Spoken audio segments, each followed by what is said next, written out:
प्रभु यीशु मसीह के नाम से आपको जय मसीह की। डेली बाइबल संदेश में आपका हार्दिक स्वागत है।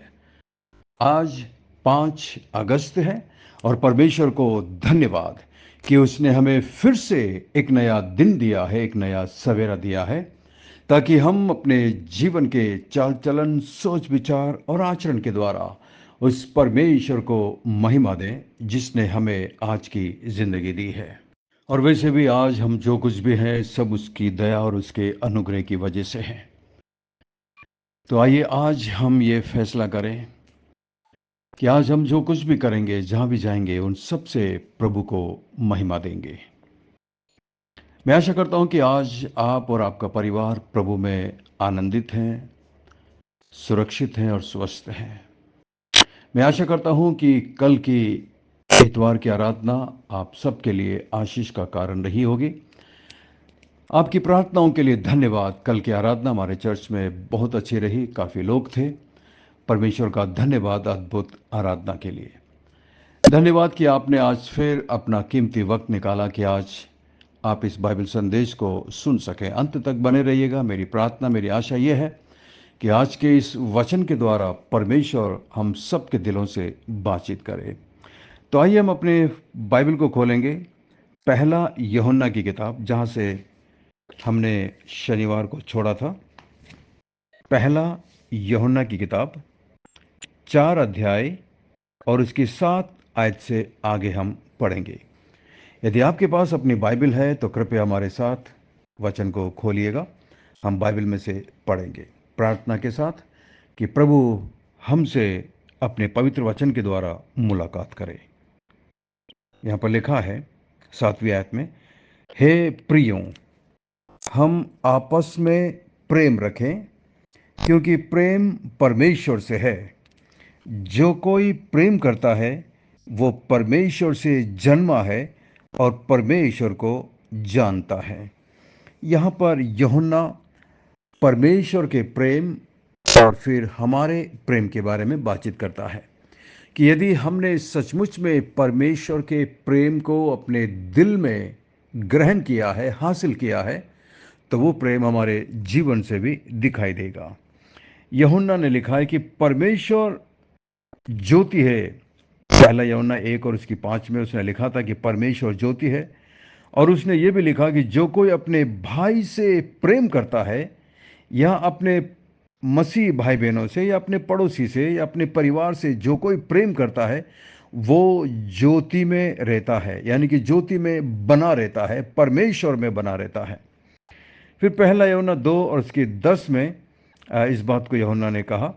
अब यूहन्ना कहता है कि परमेश्वर प्रेम है। अभी जो हमने पढ़ा 8वीं आयत में, वो कहता है कि परमेश्वर प्रेम है। 8वीं आयत में लिखा है, जो प्रेम नहीं रखता वो परमेश्वर को नहीं जानता, क्योंकि परमेश्वर प्रेम है।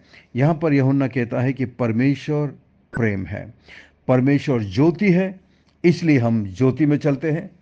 केवल जो लोग ज्योति में चलते हैं और प्रेम करते हैं, वे लोग परमेश्वर की संतान है, परमेश्वर से पैदा हुए हैं। ऐसी महान शिक्षा, इतनी गहरी शिक्षा संसार के किसी धर्म में नहीं पाया जाता है। किसी भी धर्म में परमेश्वर को इस तरह प्रेम है करके नहीं बताया गया, जैसा कि बाइबल में हम पढ़ते हैं। परमेश्वर प्रेम है। यूहन्ना यहाँ केवल ये नहीं कहता है कि परमेश्वर प्रेम करता है, जो कि सत्य है, परमेश्वर प्रेम भी करता है, बल्कि यूहन्ना यहाँ पर यह कहता है कि परमेश्वर स्वयं प्रेम है, उसका स्वभाव ही प्रेम है। वो हमसे इसलिए प्रेम नहीं करता है क्योंकि हम प्रेम करने या उसके प्रेम को पाने के योग्य हैं, इसलिए वो हमसे प्रेम नहीं करता, बल्कि वो हमसे इसलिए प्रेम करता है क्योंकि उसका स्वभाव ही प्रेम है। इसलिए वो कहता है कि हमें आपस में प्रेम रखना चाहिए। यदि हमने परमेश्वर को ग्रहण किया है, यदि हमारे अंदर परमेश्वर है, तो हमारे जीवन में वो प्रेम दिखाई देगा, क्योंकि लिखा, जो कोई प्रेम करता है वो परमेश्वर से जन्मा है, यानी कि परमेश्वर के द्वारा उसने नया जन्म पाया है। अब हमें अपने आप को जांचना है और परखना चाहिए कि क्या हमारे अंदर परमेश्वर का वो प्रेम है। बाइबल बताती है कि परमेश्वर प्रेम है। ये मसीह के सुसमाचार का सबसे बड़ा संदेश है। किसी भी दूसरे धर्म में इस बड़े सत्य को इतनी स्पष्ट तरीके से नहीं सिखाया गया है। दूसरे धर्म के अनुयायी लोग परमेश्वर के बारे में जानते हैं और वो ये जानते हैं कि परमेश्वर सृष्टि करता है, लेकिन परमेश्वर प्रेम है करके केवल बाइबल सिखाती है। इसीलिए आप देख सकते हैं संसार के अंदर जहां पर भी क्रिश्चियंस हैं, मसीह लोग हैं, उस समाज में यदि आप जाकर देखेंगे तो उनका एक मुख्य स्वभाव जो आप देखेंगे वो है प्रेम, निस्वार्थ प्रेम। पूरे संसार भर में आज जितनी सबसे ज़्यादा जो सेवाएं होती हैं गरीबों के बीच में, असहाय लोगों के बीच में, कोड़ियों के बीच में, बीमारों के बीच में, यतीमों के बीच में, अनाथों के बीच में, विधवाओं के बीच में, जितने ऐसे लोगों के बीच में सेवाएं की जाती है, वो सबसे ज़्यादा मसीह लोग, क्रिश्चियन लोग सेवा करते हैं। उसके पीछे एक मुख्य कारण ये है कि हमने परमेश्वर को जाना है, जो परमेश्वर प्रेम है। बाइबल का परमेश्वर क्रोध से भरा हुआ नहीं है। वो त्रिशूल या भाला लेकर आपको मारने के लिए नहीं बैठा है। बाइबल का परमेश्वर रहम दिल परमेश्वर है, प्रेम करने वाला परमेश्वर है।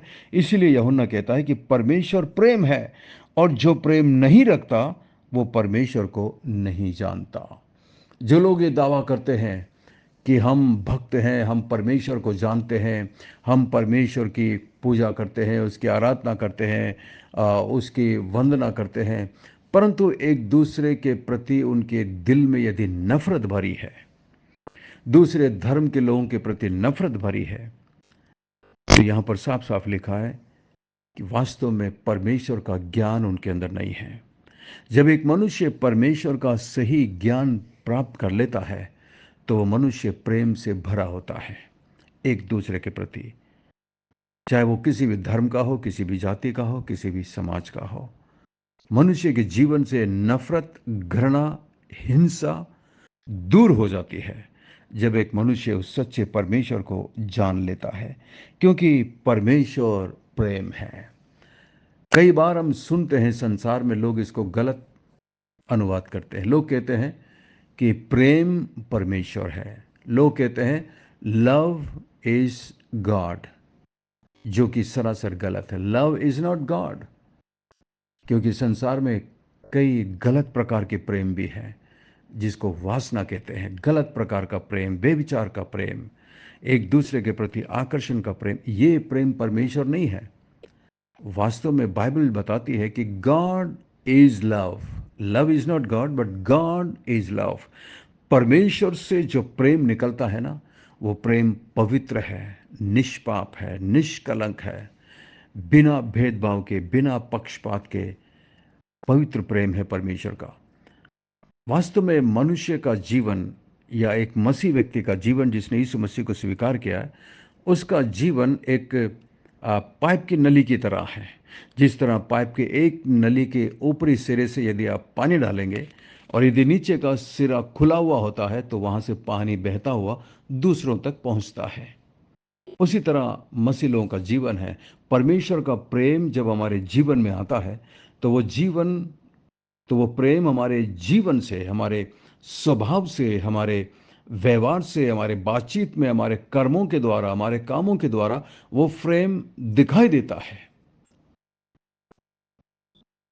परंतु जब एक मसीह व्यक्ति मसीहत को छोड़ देता है, परमेश्वर से दूर हो जाता है, तो उसका जीवन उस पाइप की तरह है जो नीचे से बंद हो जाता है और फिर ऊपर से आप कितना भी उसमें पानी डालो, वो पानी बहकर बाहर ही गिरेगा, वहां से आगे बहकर नहीं जाएगा। इसीलिए बाइबल के अंदर परमेश्वर को प्रेम कहा गया है। 9 आयत में लिखा है, जो प्रेम परमेश्वर हमसे रखता है वो इससे प्रकट हुआ कि परमेश्वर ने अपने एकलौते पुत्र यानी कि प्रभु यीशु मसीह को जगत में भेजा है कि हम उसके द्वारा जीवन पाए। इस एक आयत के अंदर कितनी बड़ी सच्चाई छुपी हुई है। इस एक आयत के अंदर हम सीखते हैं कि परमेश्वर ने संसार से प्रेम किया।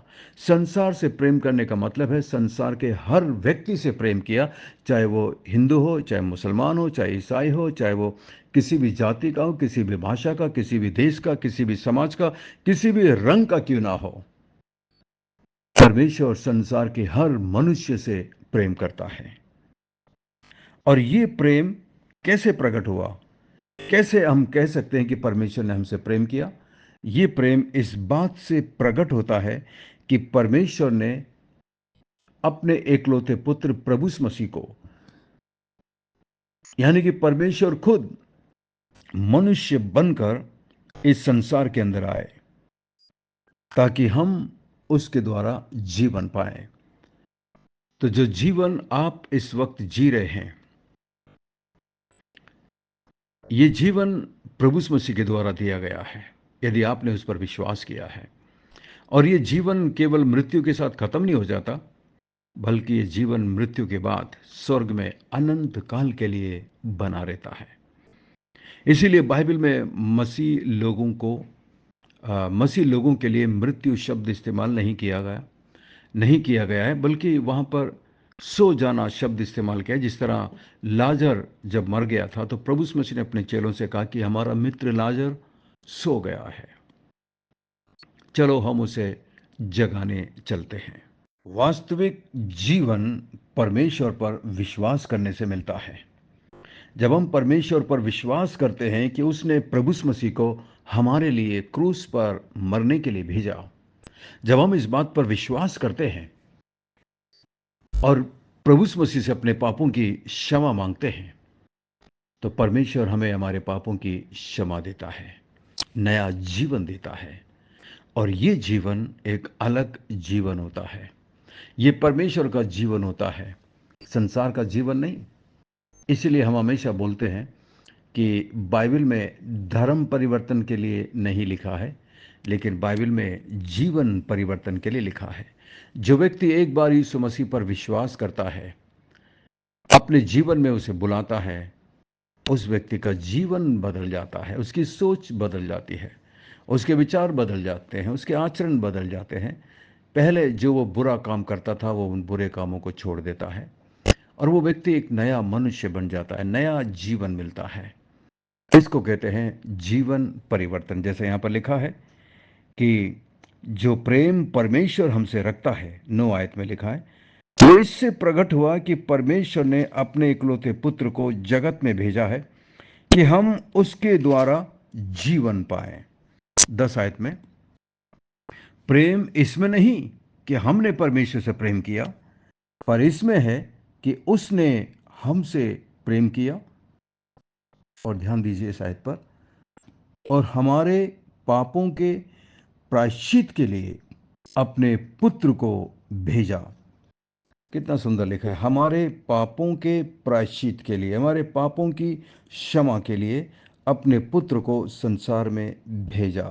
तो प्रभु यीशु मसीह संसार में क्यों आए? हमें हमारे पापों से बचाने के लिए आए। प्रभु यीशु मसीह इस संसार में पापियों का सर्वनाश करने, पापियों को सजा देने नहीं आए, बल्कि पापियों को बदलने के लिए आए, पापियों को बचाने के लिए आए। जो भी पापी उस पर विश्वास करता है, उसका जीवन बदल जाता है, वो नरक जाने से बच जाता है और इस संसार के अंदर एक प्रेम भरा जीवन जीता है। सचमुच में मसीही जीवन आशा से भरा हुआ है। मसीही जीवन वास्तव में सांसारिक जीवन से एकदम अलग है।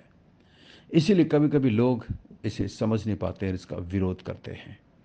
तो परमेश्वर आपकी, हमारी, हम सब की मदद करे कि हमारा जीवन परमेश्वर को प्रसन्न करने वाला हो सके। हमारे जीवन में परमेश्वर का प्रेम दिखाई देना चाहिए।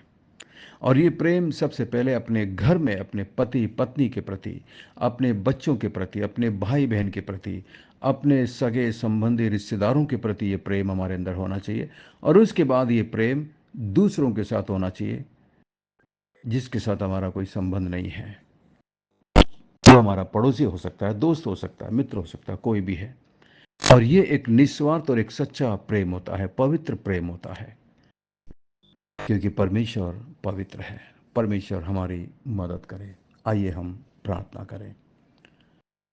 स्वर्ग में विराजमान जीवित और जिंदा परमेश्वर, अनुग्रहकारी दयालु पिता, धन्यवाद आपके प्रेम के लिए, धन्यवाद आपकी आशीषों के लिए, धन्यवाद आज के अच्छे दिन के लिए।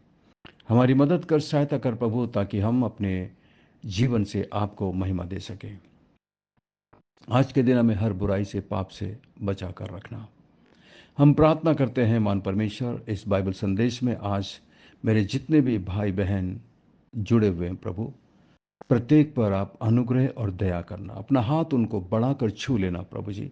जो इस वक्त बीमारी की हालत में है, परेशानी की हालत में प्रभु, किसी भी प्रकार से, और इस वक्त मेरे भाई और बहन जो मेरे साथ प्रार्थना कर रहे हैं प्रभु, आप उनकी प्रार्थना को सुनकर उनकी प्रार्थना का जवाब देना, क्योंकि आपने कहा जो कोई मुझे पुकारेगा मैं उसकी प्रार्थना को सुनकर उसकी प्रार्थना का उत्तर दूंगा। ये आपकी प्रतिज्ञा है मान परमेश्वर। मदद करिए, सहायता करिए। मैं प्रार्थना करता हूँ मान परमेश्वर, विशेषकर सिस्टर पूजा प्रवीण के लिए मान परमेश्वर। मैं प्रार्थना करता हूँ उनके हस्बैंड के लिए, उनके अब बच्चों के लिए, बेटियों के लिए और उनके बच्चों के लिए मैं प्रार्थना करता हूँ प्रभु। आपकी दया का हाथ, आपके अनुग्रह का हाथ निरंतर उनके ऊपर रहे प्रभु। सिस्टर उषा के लिए मैं प्रार्थना करता हूँ मान परमेश्वर, उनकी जो आर्थिक समस्या है मान परमेश्वर, मैं प्रार्थना करता हूँ कि वो समस्या सॉल्व हो सके। उनके बच्चों को आशीष देना प्रभु जी, उनके बच्चों को एक अच्छा उज्जवल भविष्य, करियर देना मान परमेश्वर। मैं प्रार्थना करता हूँ सिस्टर ज्योति के लिए प्रभु जी, धन्यवाद उनके प्रेम और उनके समर्पण के लिए मान परमेश्वर, आपकी सेवा के लिए मान परमेश्वर, उनके टैलेंट को अपनी महिमा के लिए इस्तेमाल करना प्रभु। मैं प्रार्थना करता हूँ सिस्टर रीना रॉय के लिए प्रभु जी, उनके बच्चे पर अनुग्रह और दया करना प्रभु। मैं प्रार्थना करता हूँ प्रभु जी सिस्टर रियोना के लिए प्रभु, और रेनल के लिए प्रभु मैं प्रार्थना करता हूँ। ब्रदर ट्रेवर के लिए और ब्रदर अमित के लिए मैं प्रार्थना करता हूं प्रभु। आपकी आशीष, आपकी दया निरंतर उनके जीवन पर बनी रहे महान परमेश्वर। प्रार्थना करते हैं सिस्टर सिंथिया के लिए प्रभु जी, आप अपनी कृपा, अपनी दया उन पर बनाए रखना प्रभु। मैं प्रार्थना करता हूं महान परमेश्वर सिस्टर जॉयस के लिए प्रभु जी, उनके परिवार पर तेरी आशीष निरंतर बनी रहे। सिस्टर एंडिरा के लिए मैं प्रार्थना करता हूं, उनके बेटे के लिए, उनके पति के लिए प्रार्थना करता हूं प्रभु जी। आपकी योजना, आपकी मर्जी उनके जीवन में पूरा हो सके प्रभु जी। महान प्रभु मैं प्रार्थना करता हूँ सिस्टर प्रिया के लिए, सिस्टर भानु के लिए महान परमेश्वर, जो मुंबई में है, आप उन पर अनुग्रह करना, उन्हें अपनी महिमा के लिए इस्तेमाल करना महान परमेश्वर। सिस्टर शोभा के लिए मैं प्रार्थना करता हूँ, उनके हस्बैंड और उनके बेटे आयुष और उनकी बेटी नेहा के लिए मैं प्रार्थना करता हूँ प्रभु जी। तेरी दया, तेरा करुणा, तेरे अनुग्रह उनके ऊपर बनी रहे। प्रार्थना करते हैं सिस्टर एलिजाबेथ के लिए महान परमेश्वर, आप उन पर अनुग्रह और दया करना, उनके बेटे पर अनुग्रह कर प्रभु, और जेसिका पर अपनी दया बनाए रखना मान परमेश्वर। प्रार्थना करते हैं सिस्टर सुनीता के लिए प्रभु जी, तेरी दासी को प्रभु अपने फंकों तले सुरक्षित और संभाल कर रखना, उन्हें अच्छी तंदुरुस्ती देना मान परमेश्वर। उनके बेटे के लिए प्रार्थना करता हूँ सिद्धार्थ के लिए प्रभु जी, आप अनुग्रह और दया करना मान परमेश्वर। मैं प्रार्थना करता हूँ मान प्रभु सिस्टर बीना लॉन्गमैन के लिए मान परमेश्वर, उनके बेटे एर्नेस्ट के लिए मैं प्रार्थना करता हूँ प्रभु, आपकी योजना, आपकी उपस्थिति उसके साथ रहे प्रभु। मैं प्रार्थना करता हूँ आंटी सरोज के लिए प्रभु जी, आप उन पर अपनी कृपा बनाए रखना प्रभु, उन्हें अच्छी स्वास्थ्य देना, तंदुरुस्ती देना प्रभु जी। प्रार्थना करते हैं प्रभु आंटी आशा के लिए, आंटी गीता और आंटी प्रेमला के लिए प्रभु, आप इन पर अपनी करुणा, अपनी कृपा बनाए रखना मान परमेश्वर। आपके लिए कुछ भी मुश्किल नहीं है प्रभु। प्रार्थना करते हैं सिस्टर जॉली के लिए प्रभु जी, तेरी दया, तेरी कृपा सिस्टर के साथ बनी रहे, उनकी बच्ची के साथ बनी रहे प्रभु जी। उसे एक अच्छा करियर देना, पढ़ने लिखने के लिए बुद्धि, ज्ञान और समझ देना। मैं प्रार्थना करता हूँ उनके हस्बैंड को प्रभु आशीष देना, तंदुरुस्ती देना प्रभु, संभाल कर रखना प्रभु। प्रार्थना करते हैं सिस्टर रोजलिन के लिए प्रभु जी, उनकी बीमारी में प्रभु तेरा अनुग्रह, तेरी दया उनके ऊपर निरंतर बनी रहे प्रभु जी। प्रार्थना करते हैं सिस्टर दमयंती के लिए प्रभु जी, आप उन्हें आशीष देना, उन पर अपनी दया, अपनी करुणा उन परिवार पर बनाए रखना प्रभु जी। और सिस्टर जैस्मिन तिवारी के लिए मैं प्रार्थना करता हूँ, उनकी तीनों बेटियों के लिए, उनके हस्बैंड के लिए और उनके बच्चों के लिए मैं प्रार्थना करता हूँ मान परमेश्वर। आपकी कृपा, आपकी दया, आपका अनुग्रह निरंतर उनके जीवन पर बनी रहे प्रभु। प्रार्थना करते हैं सिस्टर भारती के लिए प्रभु जी, आप उन पर अनुग्रह और दया करना मान परमेश्वर। भाई सचिन के लिए मैं प्रार्थना करता हूँ प्रभु, उनकी आवश्यकताओं को अपने स्वर्गीय भंडार से पूरा करना प्रभु। धन्यवाद, धन्यवाद, धन्यवाद प्रभु। प्रार्थना सुनने वाले परमेश्वर, धन्यवाद, धन्यवाद, धन्यवाद प्रभु। प्रार्थना का जवाब दिया इसके लिए तेरा धन्यवाद। सब कुछ यीशु मसीह के मीठे महापवित्र नाम से मांगते हैं, आमीन, आमीन। बहुत बहुत धन्यवाद हमारे साथ बने रहने के लिए। परमेश्वर आपको बहुत बहुत आशीष दे। आशा करते हैं आज के संदेश के द्वारा परमेश्वर ने आपके दिलों से बातचीत किया है।